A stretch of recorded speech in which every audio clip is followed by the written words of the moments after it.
Live 10 at 10 continues with No Wait Weather. Might be warm in the coming days, warm enough to maybe grill without. Yeah, that's right. Yeah, keep a sprinkler handy, know how to stay cool because it looks like a hot stretch of weather. But many of us are rooting for that. It is, after all, summer.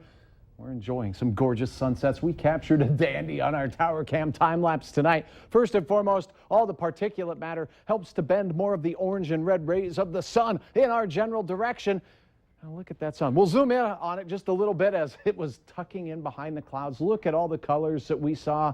Then, well, it disappeared behind all of that haze, the smoke, and the clouds. Right now, dark 72 degrees, very light south wind out there. Just a gorgeous night region-wide. Moorhead has 70 degrees out at the airport, and in Grand Forks, beautiful skies, 71 on the thermometer. Dew points near 60 means we have a little bit of stickiness in the air, but it's not a bunch, and a south wind at 10 miles per hour. A lot of 60s out to the west right now with Devil's Lake holding at 73. Jamestown, you have 69. Lakes Country, Otter Tail County, 70 in Fergus Falls. Becker County has 68 in Detroit Lakes, and Babe the Blue Ox in Bemidji says 67 is just right. Here's a look at the radar. Nothing to really speak of, and as we take a look at the regional picture, we can certainly see, well, there's more active weather through the central and southern plains as we head into the evening hours. One branch of the jet stream rising all the way up through Canada, keeping that storm track way up to the north, and it is also shuttling off that smoke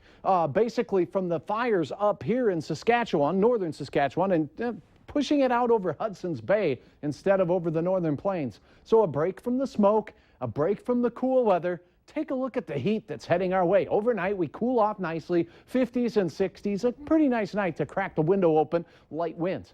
For your Friday, we start out in the 60-degree range, rising very quickly into the mid-80s. No need for a shovel tomorrow and no need for an ice scraper because by the afternoon, we're talking temperatures near 90. One or two hit-and-miss thunder showers are possible, but I wouldn't bank on it. And it does look like the heat in Lakes Country will hit those mid-80s, but a chance for a 90-degree reading or two in the eastern third of North Dakota. Again, south winds 10, 15 miles per hour, a little gusty at times. Heading into the evening, we cool off, but slowly.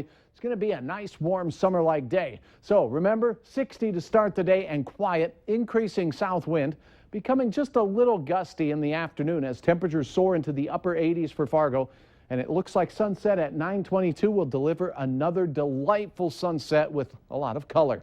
Here's your planning forecast. Here's where we have the best chance at seeing a 90-degree reading. That's southeast North Dakota from Fargo down towards Oaks and Ellendale. Lakes Country, perfect day to be in the water because we'll have temperatures in the mid-80s for many of your areas with fairly light winds. It should be fun to have a little bit of fun on the water. 83 for the Bemidji area, 85 in Argyle, and as we look off toward the Northland, Cavalier 85, 85 in Devils Lake, and 86 in the afternoon in Cooperstown.